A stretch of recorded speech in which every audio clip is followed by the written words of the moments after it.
Welcome to the Business Behind the Scene podcast with Francesca Moi, where we talk all about real business problems, real solutions, and getting actual results in your business.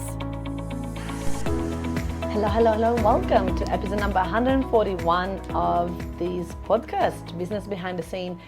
Welcome and thank you so much for listening to this podcast and to give us feedback and to put questions in and to then come and joining our workshop, Secret for Coaches. Lots of people listening to the podcast. I would have never expect this podcast to be this successful, and I'm just so grateful to all of you guys, because without you listening, there wouldn't be a podcast, right? One of my mentors one time blew my mind when they said, do you know that a tree falling down in a forest with nobody there doesn't make a sound? And I'm like, wait, what? It only makes a sound when it hits your eardrum. Wait, stop it, what? So, it's like the same. A podcast without you listening is not actual podcast. There's no sound coming out if you don't listen to the other end. Fascinating, isn't it?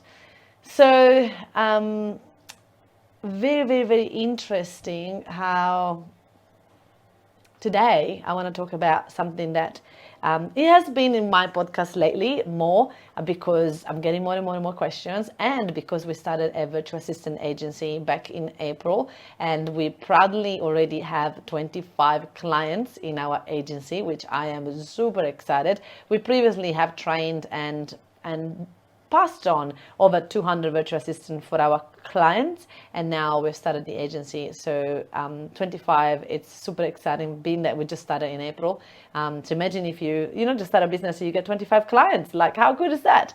And our goal is to reach 50 by December. So we're going to be extremely grateful to be able to serve 50 business owners. And then from there, I would have to make a decision in business if I wanted to continue growing it and scaling it or maintaining it at 50. And at this stage, I think that I would just want to maintain it at 50. So actually, I have decided that for I think at least 6 months or so, that's all it's going to be.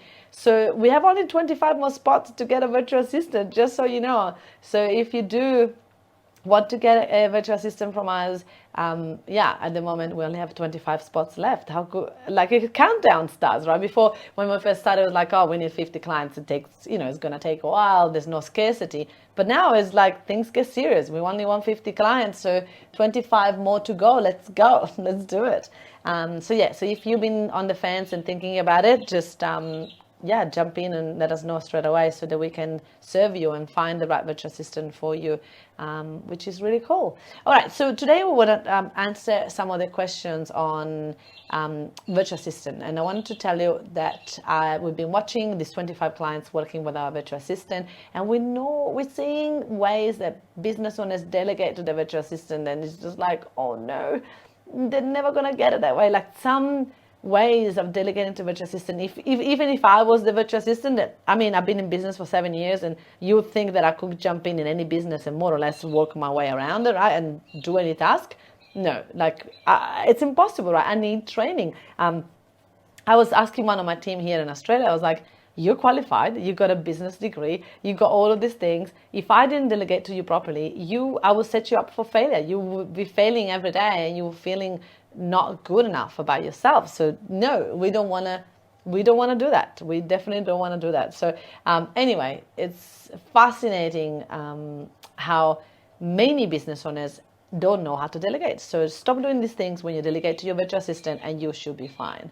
So number one, assume that they should know already everything. Like, assume that they're coming in. This is fascinating, right? These are virtual assistants. Yes, they're trained. Yes, they have knowledge, but they're not a business manager. They're not a OBM. Like, they're not going to be running the business for you. They're not going to come with like strategies on how to grow your business, right? They're going to follow your strategies. They're going to be your assistant. So they're going to assist whatever you already have there. Then as time goes by, they're going to add value. They're going to start to bring more things to the table, come up with more ideas, but it's going to take time for them to get their head around your business. So for the first 2, 3, 4 months, they're probably just going to be following you. And then they're going to start to add the extra value. So the first thing that we need to focus on for the first few months is make sure that they save time for you. That's all. If they can save time, that is already a great win, right? So number 1 is to obviously stop assuming, right? Number 2 is to don't bombard them with tasks like, okay, welcome here. This is the 40 hours that I wanted to do, right? These are all the tasks, right? It's going to be way too much. So even if you think back where you've been, maybe you had a job in the past. I've had many jobs, and when I got inducted into a business, they would always teach me one thing at a time. And if they were teaching me too much, I will get overwhelmed and I will get confused, and I wouldn't know how to follow through. I wouldn't know how to complete that task the second time around, because my brain would have been like, I've got too much in my brain. I don't know what did I meant to be doing? Where do you want me to start from? Oh my gosh, right? So definitely don't want to bombard them with tasks. I always recommend just use one task. Show them one thing, show them properly, slow it down to go faster. Right? Make sure, check that they know exactly how to do the task. Show them all the variants there's gonna be for that task, because it could be that they gotta click here, here, and here. But what if this pops up? What if this happened? What if that happened? I remember when I was working as an admin assistant, and they told me that I had to do these orders, and then I was ordering, these new products that I had to order, and I had this, invoice to follow, and I was following it, and then something happened that the person that trained me never told me that it could happen. And now I stopped. That's it. I didn't know how to continue, because I'm like, what do I do? Do I press this button? Do I don't press this button? Do I go here? Do I go there? What am I going to do? And I was terrified of making a mistake. So we just need to remember that someone that is started from scratch, they just need a little bit of support. They just need a little bit of help to do that one task properly, and have all the different scenarios that could potentially happen for them to accomplish and finish that task, right? Number 3, give your tasks to your virtual assistant using messengers or WhatsApp or Viber, or like just a messenger tool. No. It's just too much. Like, even let me give a simple example. The other day with one of my Australian team members, again, someone that has been, university and they have been around for a while, and their first language is English, right? All of that. I was giving them a task via like writing it, and there was miscommunication. So I had to pick up the phone and say, hey, this is exactly what I want you to do. And they're like, oh, sorry, I get it. Because when someone reads something, reading a task is always with their own interpretation and their own map of the world and their own glasses. So we need to make sure that this is why I believe that delegating should be done in video, in either a live Zoom or in a Loom video, something that is going to be able for them to record and watch it back in case they get stuck, in case they get lost, in case they don't remember what was the next step. So never, ever delegate. But also using Messenger and WhatsApp, it's like, never delegate using a messenger. We're using typing. But also we use Slack to communicate to our team. It's way tidier. You're going to be able to search for tasks and for things that you pass on to your team. You're going to be able to separate all the different tasks in different channels, and you'll be able to keep talking about the same things in the same thread, which means it's just going to keep things way tidier. I just adore Slack, and it's free. All right, number 4, don't check their work and they get angry if they make a mistake.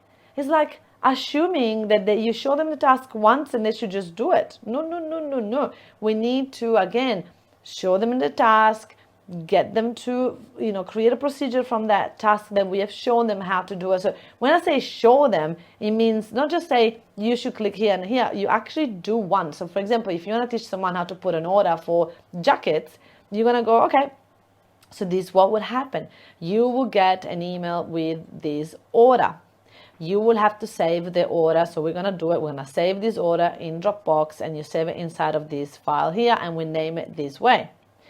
Once we've done this, now we're going to click on this, we're going to click on that, and we're going to, you can see how many you need to order from this order. So you open the order on the right hand side of your computer. You have the platform where we order in is here, the logins are here. Right? We need to actually do it with them, show them the full task from how they know the clue on how they know they need to do that to how it is completed.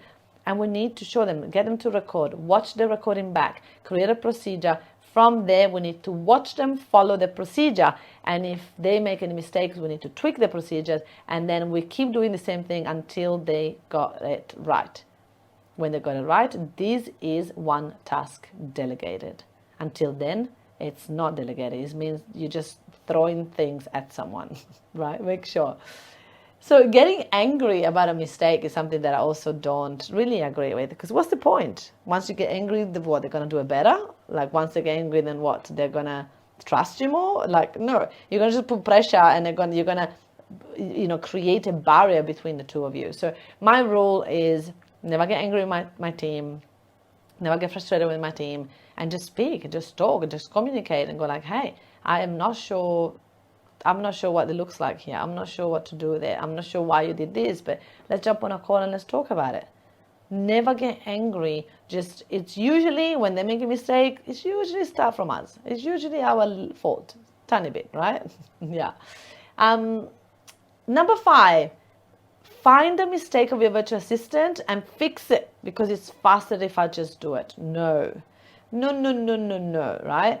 Make sure that you actually don't do that. So we're going to make sure that we get onto a call and we show them why we believe that that's a mistake, how we believe that you should have done it instead. Again, go back to the procedure and see how would that mistake occur. Maybe the procedure needs an extra step that you skipped, or maybe the procedure needs more clarity that you didn't put in. Right?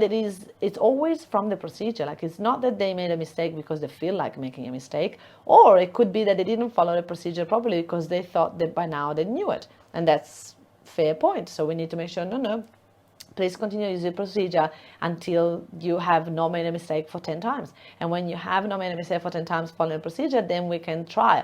And I would love to, to test it. And please let me know when it's the first time that you do follow this task without a procedure, because I want to celebrate with you when you do it correctly. Right? So just make sure that we guide them into what we're expecting them to do. Number 6. Not giving feedback and get frustrated when they make a mistake. So it's similar to the one before, right? So don't check the work, so don't supervise them. But then number 6 is like, give feedback. When we're giving feedback to a virtual assistant, we need to give feedback with the sandwich. So you did this well, this can be improved, and I love how you did this well. So there's got to be 2 sandwich it, right? So make it nice and positive, or the second sandwich could be, the second part of the sandwich could be like, I'm sure that you're gonna work it out, I'm sure that you can make it work, I believe that you can do this, but something positive, so that they don't feel like, oh my gosh, like I'm gonna be fired.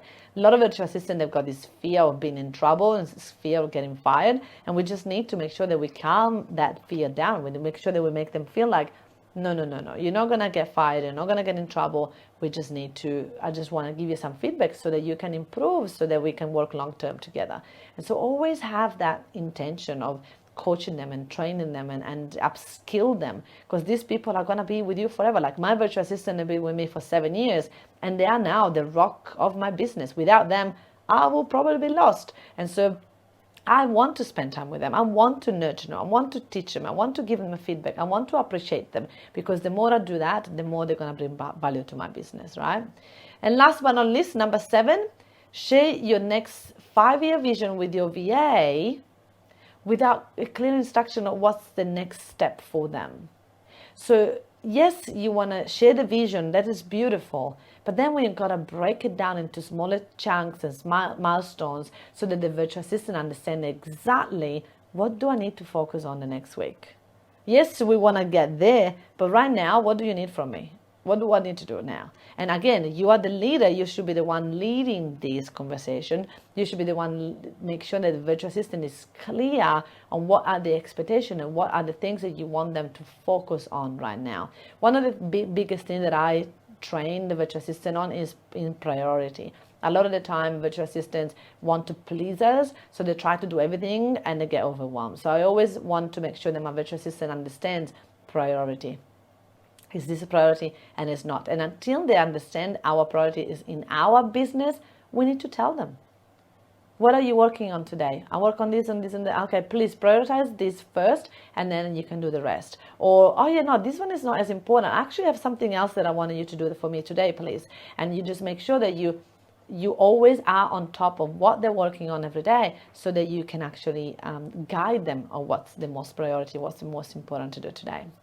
If you are loving this, what I share with you today, we have inside of the virtual assistant agency, when you hire a virtual assistant for us, there is an onboarding actual training that I have recorded that you get access to for free. And this is where you can learn all of these things on how to delegate, what task to pass on to your virtual assistant, how to get systems and procedures in place so that you guys can win together, so much more. So if you are curious about getting a virtual assistant with us and you want to be one of the next 25 clients that is going to hire an amazing, outstanding virtual assistant from us, then contact us. Find me on Instagram. It's Empowering Virtual Solution, and you'll find us in there, and you'll be able to send us a PM and let us know that you want to book a game changer call. And we're going to jump on a virtual assistant game changer call, show you exactly what a virtual assistant could do for your business and how it will improve your business. And I just can't wait to work with you. Thank you so much for listening, and have a fantastic week. Productive, super productive. Put systems in place. Let's go. Hey, if you enjoy listening to this podcast, then you have to come to check out our Facebook group, Workshop Secrets for Coaches. It's a community of over 9,500 coaches that are ready to boom their business by running workshops. They are stuck in one-on-one coaching and they're ready to start to go one-to-many. So if you are one of those coaches, then you have to join us. I look forward to see you there. And hey, don't forget to hit the subscribe button and leave me a review to win a ticket to one of my workshops. I look forward to see you there.